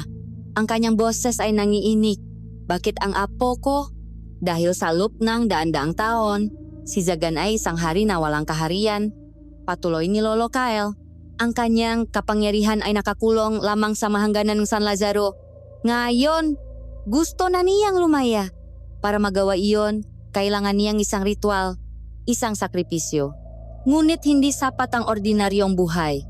Kailangan niya ang dalisay na enerhiya ng isang kaluluwang puno ang kabutihan, pag-asa at lakas ng loob, isang liwanag na kanyang lalamunin para mapunit ang kanyang makadena. At sa kasamaang palad, nakita niya ang liwanag na iyon sa puso ng iyong apo. Ang bawat salita niya ay parang suntok sa aming masikmura. Si Ate Clara ay hindi lang biktima, siyang susi. Kung magtatagumpay siya, dagdag ni Kyle, at sa unang pagkakataon, nakita ko ang isang aninong ng pangamba sa kanyang nga mata. Ang kadiliman ng San Lazaro ay hindi na mananatili dito. Kakalat ito na parang isang mabilis na salot. Ang buong lupain, ang ating mundo, ay magiging isang malaking San Lazaro. Ang bigat ng aming misyon ay biglang naging mas malaki. Hindi na lamang ito tungkol sa paglilitas kay Ate Clara. Ito na ay tungkol sa pagpigil sa isang katapusan. At ikaw? Tanong muli ni Lola. Sino ka sa kwentong ito? Tumingin si Lolo Kael sa malayo, sa labas ng bintana ng kapilya. Ako ay isang bantay. Simpleng sagot niya. Isang matandang kaweng ang dilim na ito. Maraming taon na akong nakmamasit, naghihintay sa kanyang paggalaw. At ang pagdating ng iyong apo ang naging hudyat na ang mahabang paghihintay ay tapos na. Naramdaman ko ang bigat ng journal ni Ate Clara sa aking nga kamay. Kung ganun, nasaan po siya ngayon? Tanong ko. Nasaan nila dinala si ate? Sa halip na sumagot, lumakat si Lolo Kael palabas ng nilapastangang kapilya. Sumunod kami. Sa labas, ang kulay abong liwanag ng hapon ay nagsisimula ng maging kulay kahel. Ngunit ang aming nga mata ay hindi napunta sa papalubok na araw. Napunta ito sa direksyon kung saan nakaturo ang kamay ni Lolo Kael. Dun, sa likod ng nayon, nakatayo ang isang bundok. Hindi ito tulad ng ibang bundok na aking nakita. Ang ngatuktok nito ay matutulis at tilam nga pangil na tumutusok sa kalangitan. Ang magilid nito ay halos patayo at walang mapuno. Tanging mamalalaking itim na bato. At ang tuktok nito ay palaging nababalot ng isang kumpol ng maitim na ulap na hindi gumagalaw, kahit na ang natitirang bahagi ng kalangitan ay maliwanag. Mukha itong isang trono para sa isang masamang Diyos. Bundok ng hinakpis, sabi ni Lolo Kael. Ang pusong sumpa. Dun namatay ang mongha. Dun pinakamalakas ang negatibong enerhiya. At doon, sa makuweba sa ilalim ng tuktok nito, naktayo si Zagan ng kanyang pugat. Isang natural na kuta na halos imposibleng pasukin. Napatingala ako sa bundok. Mula sa aming kinatatayuan, mukha itong isang higantang halimaw na natutulok at kami ay malanggam na nakbabalak umakyat sa kanyang likod. Ang lahat ng lakas ng loop na naramdaman ko ay tila hinihigop ng bundok na iyon. Isang misyong imposible, isang misyong tiyak na kamatayan. Paano? Paano natin siya makukuha? Bulong ko, ang aking boses ay halos hindi marinig. Ngunit si Lola Elara, matapos ang isang mahabang sandaling pananahimik, ay huminga ng malalim. Tumingin siya mula sa nakakatakot na bundok, pabalik kay Lolo Kael, at pagkatapos ay sa akin. Ang kanyang mamata, na kanina lang ay puno nga tanong, ay ngayon ay puno na. ng isang hindi matitinak na kapasyahan, wala nang pag-alinlangan, wala nang takot, tanging ang dalisay na pagmamahal ngang isang lola na handang harapin ang imperno para sa kanyang apo. Kung doon dinala ang apo ko, sabi niya, ang kanyang boses ay matatak at malinaw, walang bahit ng panginginik. Kung gayon, doon tayo pupunta. Tumayo kaming tatlo doon, isang batang lalaki na may hawa na piraso ng pag-asa sa anyo ng isang bato, isang lola na may hawa na bakal ng determinasyon, at isang sinaunang tagabantay na may dalang patalim ng hustisya. Sa aming harapan, ang bundok na hinakpis ay naghihintay, isang madilim na paanyaya sa aming posibleng huling hantungan. Ang paghahanap ay tapos na, ang pagsagip ay magsisimula na. Ang paanan ng bundok ng hinakpis ay isang lupain ng kamatayan. Ang mahuling bahay ng San Lazaro ay tila mga basak na bungo na nakakalat sa lupa. Dito, ang damo ay hindi na tumutubo. Ang lupa ay kulay abo at bitak-bitak na parang balat ng isang matandang patay. Ang amoy nga pakabulok na kanina ay mahina lamang, ay ngayon ay mas matindi at nakakasulasok, na parabang ang buong bundok ay isang nabubulok na bangkay. Huminto kami bago magsimulang umakyat. Hinarap kami ni Lolo Kael. Ang kanyang mukha ay kasing tigas ng mabato sa aming paligid. Makinig kayo, sabi niya. Ang kanyang boses ay mahina ngunit tumatagos. Mula sa puntong ito, tayo ay nasa teritoryo na nila. Ang bundok na ito ay buhay at ito ay kanilang kakampi. Bawat bato ay maring maging patibong. Bawat anino ay maring isang kaawe. Huwag kayong maghihiwalay. Manatiling malapit sa akin. At higit sa lahat, huwag hayaang lamunin ng takot ang inyong mga puso. Ang pag-akyat ay isang parusa. Walang malinaw na landas. Tanging isang matarik na dalisdis na puno nga matutulis at maluluwag na bato. Bawat hakbang ay isang panganib. Ilang beses akong nadulas at nasugatan ang aking makamay at tuhod. Si Lola Elara, sa kabila ng niyang edad, ay umakyat ng may determinasyon. Ginagamit ang kanyang itak bilang isang tungkot. Habang kami ay tumataas, ang hangin ay nagsimulang magdalangang matunok na hindi galing sa kalikasan. Mabulong, mahina at hindi maintindihan ng mga salita na tila sumasabay sa ihip ng hangin. Pumapasok sa aming nga tainga. Sinusubukang magtanim ng pag-alinlangan at kawalan ng pag-asa. Sa isang pagkakataon, isang malaking bato mula sa itaas ang biglang gumulong pababa, dumadaan sa mismong lugar na aming tinayuan ilang segundo lang nakalipas. Nakatinginan kami. Aksidente lang ba iyon? O may nagtulak? Ang tensyon ay tila isang lubid na unti-unting humihigpit sa aming mga lik. Nang marating namin ang isang medyo patak na bahagi, isang maliit na talampas na napapaligiran ng mga naglalakihang bato, doon sila sumalakay. Hindi sila basta sumugot. Lumabas sila na parang maipis mula sa masiwang ng bato, mula sa maanino, mabilis at tahimik. Apat sila. Ang kanilang makatawan ay mas payat at mas mahaba kaysa sa una naming nakalaban. Ang kanilang magalaw ay parang sa magagamba. Pinalibutan nila kami. Agad na kumilos si Lolo Kael. Ang kanyang kris ay tila nakaroon ng sariling buhay sa kanyang kamay. Sinalubong niya ang dalawang aswang na sabay na sumugot. Ang kanyang magalaw ay isang sayongang, kamatayan isang mabilis na iwas, isang tumpak na saksak, isang malinis na iwa. Ang dalawang halimaw ay bumaksak ng hindi man lang nakakadaing. Ngunit isa sa mga natitira ay mabilis na gumapang sa gilid at sumugot kay Lola Elara. Sa halip na matakot, si Lola ay pumikit. Itinaas ang kanyang rosaryo at nagsimulang bumikas ng isang dasal sa Latin, isang orasyon na paulit-ulit niyang ibinubulong tuwing gabi. Sancta Michael Archangel, defende nos in proelio. Habang papalapit ang aswang, isang halos hindi nakikitang kislap ng liwanag ang pumalibot kay Lola. Nang ang halimaw ay akmang dadakma, ito ay biglang napasigaw na parang nasusunog at napaatras. Ang balat nito kung saan dapat sanay dumapo sa liwanag ng pananampalataya ay umuusok. Ang pagkakataong iyon ay sapat na. Mula sa gilid, isang kislap ng bakal ang dumaan at ang ulo nga aswang ay gumulong sa lupa. Ang huling aswang, ang pinakamalaki sa kanilang lahat, ay nakatuon sa akin. Nakita nito ang aking takot at tila natuwa ito. Ngumisi ito. Nagpapakita nga hilarang ngipin na parang mga pira-pirasong bubok at pagkatapos ay tumalon ito. Ang oras ay tila bumagal. Ang sigaw ay nanatili sa aking lalamunan. Ang aking katawan ay nanigas sa takot. Ito na ang katapusan ko. Ngunit sa sandaling iyon, ang mutya sa aking bulsa ay nakinit. Isang matinding init na halos pumaso sa aking balat.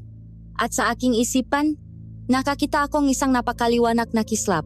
Isang puwersa ang dumaloy sa aking buong katawan. Ang aking mapandama ay biglang tumalas. Ang mabilis na pagtalo ng aswang ay tila naging isang mabagal na paggalaw. Nakita ko ng malinaw ang bawat detalye, ang pagtulo ng way mula sa bibig nito. Ang paggalaw ng makalamnan sa ilalim ng maputlang balat nito. Ang direksyon ng mamatutulis nitong kuko. Ang aking katawan ay gumalaw bago pa man makapag-isip ang aking utak. Sa halip na manigas, gumulong ako sa gilid. Ang nakukong aswang ay dumaan sa hangin kung saan ako nakatayo kanina. Kumaskas sa bato at lumihangam nga kislap nga apoy. Napanganga ang halimaw. Nagulat na nakaiwas ako. Muli itong sumugot. Mas mabilis, mas galit. Ngunit ako rin ay nakbago na. Ang aking mapaa ay mas magaan. Ang aking mamata ay mas mabilis. Umiwas ako sa kanyang unang atake. Yumuko sa pangalawa. Hindi ako kasing lakas niya. Ngunit sa hindi may paliwanag na dahilan, ako ay mas mabilis. Sa bawat pag-iwas ko, lalong tumitindi ang kanyang galit. Nakakita akong isang maluwak na bato na kasing laking aking kamao. Dinampot ko ito at, gamit ang lahat ng aking lakas, ibinato sa kanyang mukha. Tamaan ito ng sapul. Umalingaw-ngaw ang isang tunong ng nabasak na buto. Ang aswang ay napasigaw sa sakit at nabulak sa isang mata. Ang maikling sandaling iyon ng kanyang pakalito ang kailangan ni Lolo Kael. Mula sa likuran, na parang isang anino, lumitaw siya at ang kanyang kris ay bumaon ng malalim sa likod ng bungo ng halimaw. Ang huling aswang ay bumaksak sa lupa ng walang tunok. Humingal kaming tatlo sa gitna nga mga naglalahong bangkay. Ang amoy nga asupre ay mas matindi ngayon. Tumingin sa akin si Lolo Kael at sa unang pagkakataon, nakita ko ang isang bahagyang ngiti sa kanyang malabi, ang mutya. Sabi niya, ito ay gumigising na. Tumingin naman sa akin si Lola Elara. Ang kanyang nga mata ay pinahalong pakamangha at panibagong pag-alala. Nakita niyang hindi na ako ang batang lalaki na kailangan niyang protektahan. Isa na rin akong mandirigma sa digmaang ito. Nakbago na ang lahat. Hindi na kami isang matanda at isang bata na pinangungunahan ng isang misteryosong gabay. Kami na ay isang pangkat, isang koponan. Nakpatuloy kami sa pag-ayat at ang bundok ay tila lalong nagalit. Mas maraming nga bulong, mas maraming nga gumugulong na bato.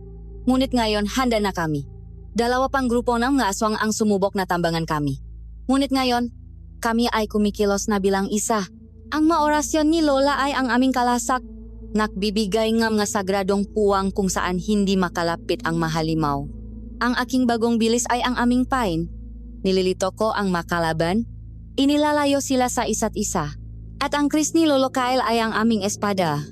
Ang tiyak na kamatayan na naghihintay sa dulo ng bawat pagkakamali ng makalaban. Pagod, sugatan, at nababalot ng itim na dugo ng aswang.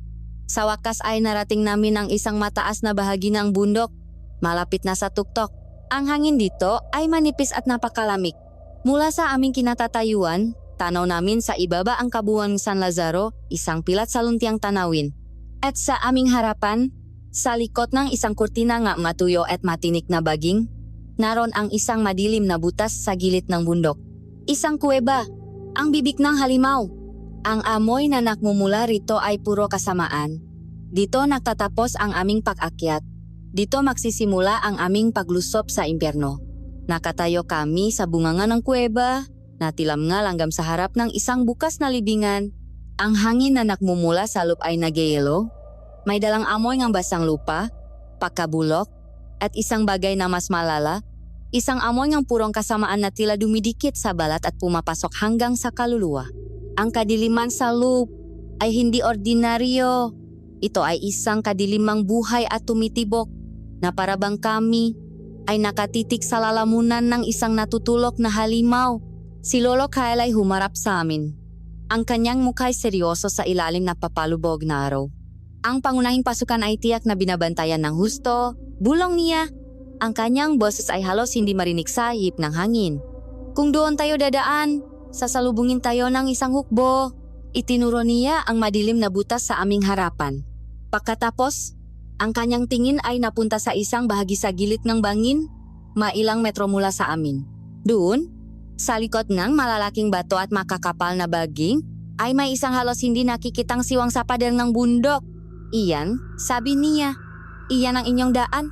Masikip, madilim, at mapanganib, ngunit iyan lamang ang ating pagkakataon. Naunawaan ko na ang kanyang plano. Isang pag-atake mula sa dalawang direksyon. Kailangan kong kunin ang kanilang atensyon. Patuloy ni Kael. Gagawa ako ng isang ingay na hindi nila maaring balewalain. Isang ingay na maatas sa lahat ng bantay na lumabas. Bibigyan ko kayong pagkakataon. Ngunit ito ay magiging isang maikling sandali lamang. Kapag narinig ninyo ang aking hudyat, pumasok kayo sa siwang. Huwag kayong mag-atubili. Huwag kayong lilingon. Hanapin ninyo ang pusong ang kuweba. Ang inyong ngatay nga ang gagabay sa inyo, sundan ninyo ang tunog ng kanilang masamang dasal. Tumingin siya sa akin at sa sandaling iyon, ang kanyang mga mata ay tila nakita ang aking nanginginig na kaluluwa. Ang mutya sa iyong bulsa, sabi niya, ito ay gagabay sa iyo sa kadiliman. Huwag kang matakot dito. Magtiwala ka rito. Pagkatapos nun, wala nang salita. Tumalikot siya at lumakat papalayo sa amin.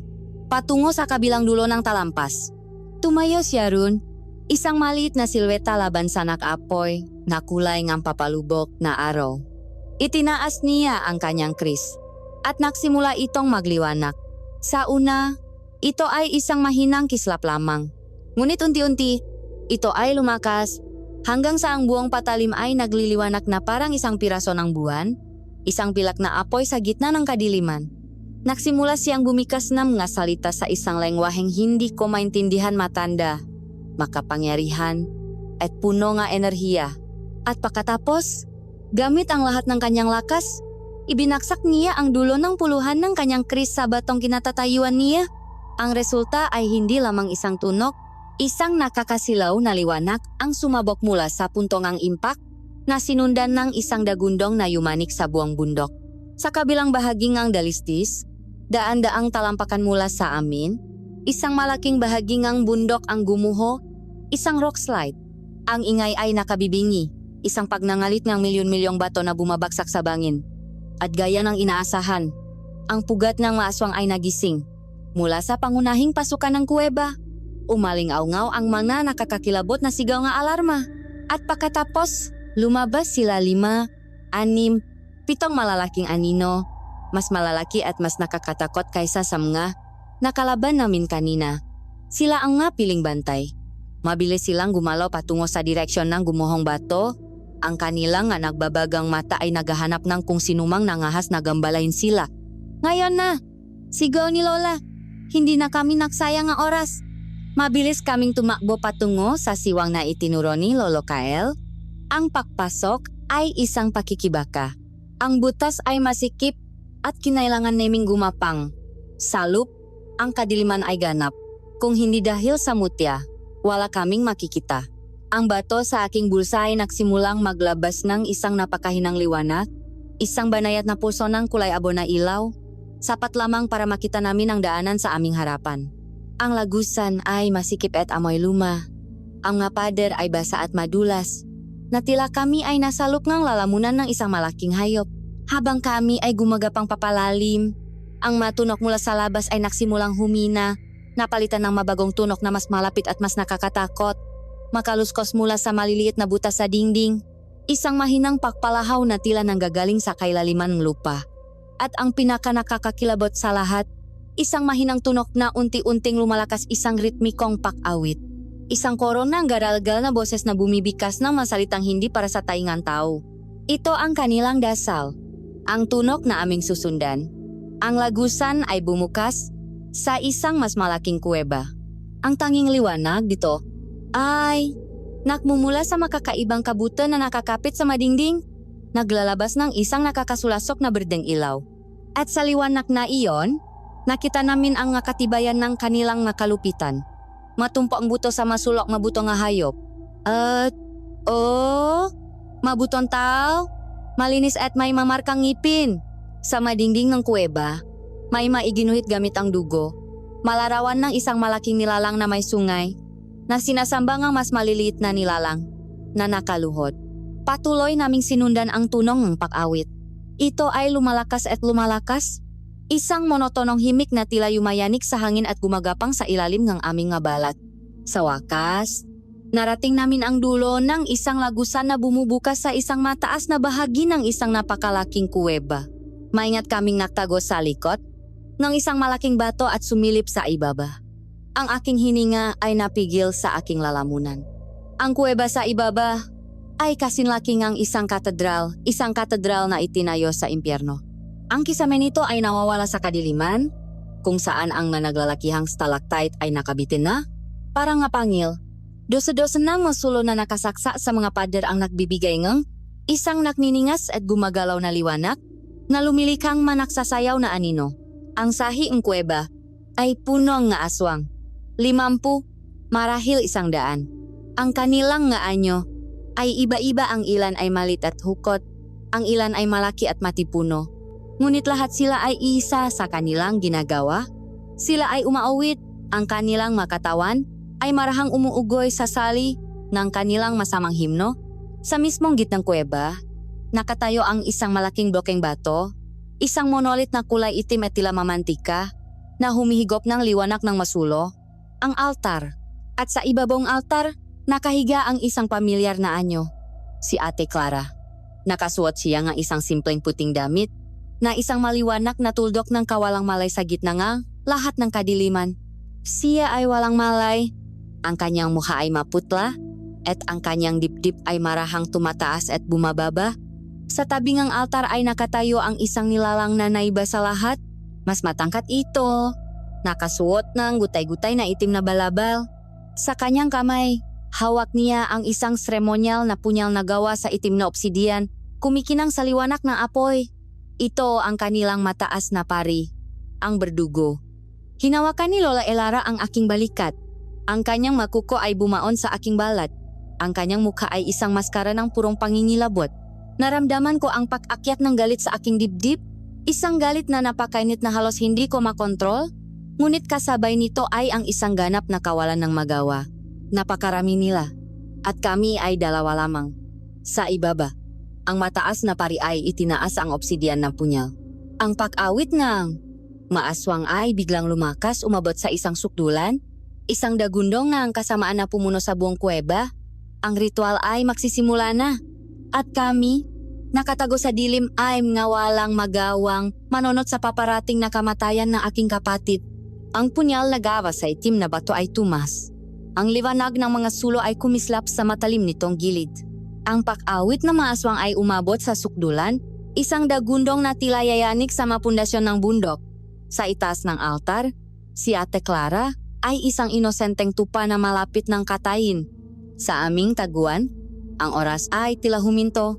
Ang bawat tibok ng aking puso ay isang malakas na kalabok sa aking dibdib. 100 laban sa 2, isang misyong walang pag-asa. Ngunit habang tinititigan ko ang mukhang aking kapatid, ang mukha na laging nagbibigay sa aking ngiti at pag-asa, isang apoy ang nagliyap sa loop ko, mas mainit pa kaysa sa mutya sa aking bulsa. Ang apoy ng galit. Hindi natin sila kaya lahat. Bulong ni Lola. Ang kanyang boses ay nanginginig ngunit puno ng determinasyon. Pero hindi natin kailangang talunin silang lahat. Ang kailangan lang natin ay makuha si Clara. Tumingin siya sa akin. At sa kanyang mga mata, nakita ko ang plano, isang plano na desperado, mapanganib, at malamang ay aming ikamatay. Ngunit ito lamang ang aming pag-asa. Itinuro niya ang isang malaking stalagmite na halos kumalas na mula sa aming kinatatayuan. Tumango ako. Gamit ang lahat ng aming natitirang lakas, itinulak namin ito. Ang malaking bato ay gumulong at bumaksak sa ibaba ng may nakabibinging lakas. Tumama sa isang grupo ng manakawitang aswang. Ang sigawan ng sakit at pakagulat ang naging hudyat namin. Sa gitna ng bigla ang kaguluhan, tumalon kami mula sa aming pinagtataguan at nagsimulang bumaba sa matarik na pader ng kuweba. Ang pagbaba namin ay isang gulo ng nga bato at alikabok. Ngunit bago pa man lubusang makabawi ang naaswang, kami ay nasasahik ng kuweba at nagsimula ang aming pagtakbo patungo sa altar. Ang aming ginawa ay hindi isang atake. Ito ay isang desperadong paglusop. Naging isa akong anino. Ang lakas nga mutya ay dumaloy sa akin, ginawang mas mabilis ang aking mapaa at mas matalas ang aking mapandama. Hindi ako lumaban. Umiwas ako. Gumulong sa ilalim ng nga kamay na may mahabang kuko. Tumalon sa ibabaw ng manakayukong likot. Itinulak ang nga nakaharang sa aking daan. Ako ang naging pain, ang nakakalitong bagyo sa gitnang kanilang hanay. Si Lola Elara naman ang naging eming sibat. Ang kanyang takot ay napalitan ng banal na galit. Ang itak sa kanyang kamay ay hindi na lamang isang kasangkapan. Ito ay naging isang extension ng kanyang kaloban. Sumisigaw siya ng mga salita mula sa kanyang orasyon habang humahawi siya ng daan. At ang bawat salita ay tila isang alon ng enerhiya na nagpapahina sa mga halimaw na malapit sa kanya. Ang kanyang bawat taga ay hindi sanay. Ngunit punong bigat ng pagmamahal ng isang pamilya. At iyon ay sapat na para makatubili ang mahalimaw. Ngunit napakarami nila, parang isang alon ng maitim na tubig.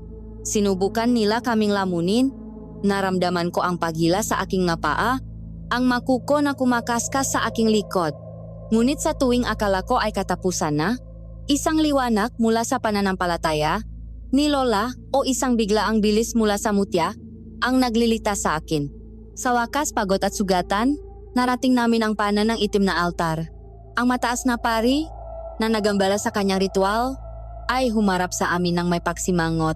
Ang kanyang mamatay nag-apoy sa galit. Itinaas niya ang kanyang punyal hindi para kay Clara kundi para sa amin. Sinalubong siya ni Lola. Isang duelo sa pagitan ng pananampalataya at kadiliman. Ang itak ni Lola laban sa obsidian na punyal. Ang pari ay mas mabilis at mas malakas. Ngunit si Lola ay hindi sumusuko. Nakita ko na sugatan ang braso ni Lola, ngunit nagawa niyang isaksa ang dulo ng kanyang ita sa binti ng pari. Umurong ang halimaw sa sakit. Sa pagkakataong iyon, dinampot ko ang isang bato na kasing laki ngang aking ulo at ibinato ito ng buong lakas. Tumama ito sa tagiliran ngang ulo ng pari. Natigilan ito, sapat na para sa isang segundo. At isang segundo lang ang kailangan ni Lola. Gamit ang sigaw na mula sa kaibuturan ng kanyang kaluluwa, isinaksa niya ang kanyang ita ng buong lalim sa dibdib ng halimaw. Isang nakakakilabot na sigaw ang pumuno sa kuweba at ang mataas na pari ay bumagsak sa paanan ng altar, patay. Sa pakbaksa ng kanilang pinuno, ang pag-awit ng gaaswang ay natigil. Isang alon ng pakalito ang dumaan sa kanilang hanay. Ito na ang aming pakakataon. Mabilis akong umakyat sa altar. Ate! Ate! Gising! Sigaw ko habang pinuputol ko ang ngalubit na nakatali sa kanyang nakamay at paa. Ang aking ngaluha ay tumutulo na sa aking pisngi. Maluhang lunas at kagalakan. Ligtas na siya. Nailigtas namin siya. Dahan-dahan. Marahan. Itinaas ko ang kanyang ulo. Ate Clara, bulong ko. Ligtas ka na. Ang kanyang mga pilik mata ay kumurap. At pagkatapos, ang kanyang mga mata ay dahan-dahang bumukas. Sa isang napakikling sandali nakita ko siya. Nakita ko ang aking kapatid. Ang kanyang mamata ay punong pakalito. Ngunit nandun ang pakilala. Ngunit ang sandaling iyon ay isang kasinungalingan. Dahil bigla, ang kanyang mamata ay nakbago. Ang init at buhay ay biglang nawala. Na parang isang kandilang biglang hinipan. Napalitan ito ang isang lamik na kasing lamik ng libingan at isang talino na kasing tanda ng panahon. Ang kanyang mapupil ay lumaki hanggang sa ang kanyang mata ay naging dalawang itim na balon. At mula sa kaibuturan ng mabalong iyon, isang pulang liwanag ang nagsimulang makniningas. Isang mabagal at nakakakilabot na ngiti ang gumuhit sa kanyang malabi. Isang ngiti na puno ng panunuya at tagumpay. At pagkatapos, tumawa siya. Isang mahinang tawa sa simula, na lumakas ng lumakas. Hindi ito ang tawa ni Clara. Ang tunok na lumalabas sa kanyang lalamunan ay dalawa ang boses ng aking kapatid. At sa ilalim nito, isang malalim, dumadagundong at demonyong bulong. Sa ibaba, ang lahat ng aswang na kanina lang ay naguguluhan ay biglang sabay-sabay na lumuhod. Yumuko sila, hindi sa takot, kundi sa pagsamba. Hindi sila nagulat sa pagkamatay ng kanilang pari. Hinihintay nila ang pagdating ng kanilang tunay na hari. Magaling, sabi ng boses na nagmumula kay Clara, isang boses na pumuno sa buong kuweba. Napakagaling, ang matapang na lola na may dalang dasal at ang batang may dalang liwanag ng lupa. Matagal ko kayong hinintay. Napatingin ako sa kanya, hindi makapaniwala. Ang aking kapatid, nawala na. Inakala ba ninyo na ang aking maalagad ay tunay na makakapigil sa inyo? Patuloy ang boses! Natila nalilibang sa aming pagkagulat. Hindi. Kayo ay mga sangkap. Mga mahahalagang sangkap sa aking muling paksilang. Ang katawang ito, sabi niya, habang itinaas ang kamay ni Clara, ay ang susi, ngunit kailangan kong katalista. Ang lakas ng pananampalataya at ang enerhiya ng lupa, kailangang dalhin dito mismo sa aking pinakasagradong lugar. Ang aming misyon ng pagsagip ay ang huling hakbang pala ng kanyang ritual. Kami mismo ang nagdala ng aming sariling kapahamakan. Dahan-dahang umupo si Clara sa altar. Ang puting damit na suot niya ay nagsimulang makaroon ng maitim na marka na parang maugat, gumagapang mula sa kanyang dibdib. Isang nakakakilabot na aura ng kapangyarihan ang bumalot sa kanya. Isang bigat na halos nakpabagsak sa amin. Tumingin siya sa aming nga mukhang puno ng pangingilabot at pagkabigo. Ang kanyang demonyong ngiti ay lalong lumapat. Ngayon, ang kanyang dalawang layer na boses ay umaling-aungaw. Magsimula na tayo. Ang tawa na umaling-aungaw sa buong kuweba ay hindi tawang tao. Ito ay isang tunog na galing sa kaibuturan ng impyerno na lumalabas sa bibig ng aking kapatid. Si Zagan sa katawan ni Clara ay dahan-dahang tumayo mula sa altar. Ang kanyang magalaw ay puno ng isang sinaunang biyaya na nakakakilabot na kapangyarihan. Ang maitim na ugat sa kanyang damit ay tila gumagapang kumakalat na parang lason. Napakabuti ninyong nga panauhin, sabi ng demonyo. Ang boses nito ay isang nakakakilabot na halong tinig ni Clara at isang malalim na dagundong. Dinala ninyo sa akin ang lahat ng aking kailangan. At pagkatapos, sumalakay siya. Hindi ito isang simpleng pagsugot. Itinaas niya lamang ang kamay at isang hindi nakikitang puwersa ang tumama sa akin. Nagpatilapon sa akin na parang isang basahan at bumagsak ako sa pader ng kuweba. Ang sakit ay sumabok sa aking likod at ang hangin ay nawala sa aking nga baga. Humarap siya kay Lola Elara. Gamit ang mukha ni Clara, ang nga mata nito ay biglang napuno ng mapekeng luha. Lola, tulungan ninyo ako? Sabi nito sa tinig ng aking kapatid, isang tinig na punong pagmamakaawa. Masakit po. Sa isang saglit, nakita ko ang paaalinlangan sa mukha ni Lola. Ang kanyang puso ay nadudurog at sa saglit na iyon kanyang kahinaan, kumilos si Zagan. Ang kamay nito ay bumilis na parang latigo at si Lola ay tumalsik din. Ang kanyang itak ay nawala sa pakakahawak. Ang hukbong nga aswang sa ibaba ay nagsimulang gumalaw. Papalapit sa amin na parang isang alon ng kadiliman. Handa na kaming ubusin. Ito na ang katapusan. Tinalo kami hindi ngang lakas, kundi ngang aming sariling pagmamahal. Ngunit bago pa man kami maabot ng unang aswang, isang liwanag ang pumuno sa buong kuweba. Isang liwanag na napakatingkat at napakadalisay na lahat ng masasamang nilalang ay napasigaw sa sakit at napatakip sa kanilang mga mata. Ang liwanag ay nakmula sa pasukan ng lagusan kung saan kami pumasok. At sa gitna ng liwanag na iyon ay nakatayo si Lolo Kael. Ngunit hindi na siya ang matandang ermitanyo. Ang kanyang pagiging hukot at kulubot ay tila natutunaw na parang wax, inilalantat ang anyo sa loob. Ang kanyang kasuotan ay napalitan ng isang makinang nabaluti. Ang kanyang kris ay humaba at naging isang espadang yari sa purong pilak na apoy. At sa kanyang likuran, dalawang malalaking pakpak ang bumukas, hindi gawas sa balahibo, kundi sa pinaktakpi-takping liwanag ng mabituin. Ang maaswang ay napaluhot sa takot sa kanyang presensya. Zagan, ang boses ni Gabriel hindi na Kyle, ay dumagundong sa buong kuweba. Isang boses na may autoridad ng langit. Ang iyong paghahari sa dilim ay nagwakas na. Sumimangot si Zagan, ang mukha ni Clara ay nabaluktot sa galit. Gabriel, sagot ng demonyo. Ang asong bantay ng langit, sinundan mo pala ako hanggang dito. Hanggang sa kahuli-hulihang sulok ng mundo. Hahabulin kita, sabi ni Gabriel. At nagsimula ang laban. Ang kuweba ay naging isang entablado para sa isang digmaan na kasing tandang panahon. Liwanag laban sa dilim. Ang espada ni Gabriel ay sumisipol sa hangin. Nagiwan ng mga landas na pilak na apoy. Si Zagan, gamit ang maliit at maliksing katawan ni Clara, ay umiwas ng may demonyong bilis. Ang bawat paktama ng kanilang nga sandataang espada ni Gabriel at ang makuko ni Zagan na ngayon ay itim at matigas na parang obsidian ay lumilika ng mga alon ng puwersa na yumani sa buong kuweba. Ngunit hindi kami maring manot lamang. Ang nga aswang na nakabawi na mula sa kanilang unang pagkabigla ay nagsimulang gumapang palapit muli. Protektahan ninyo ang sisidlan. Sigaw ni Gabriel sa amin. Ang katawan ni Clara. Huwag ninyong hayaang masira ito.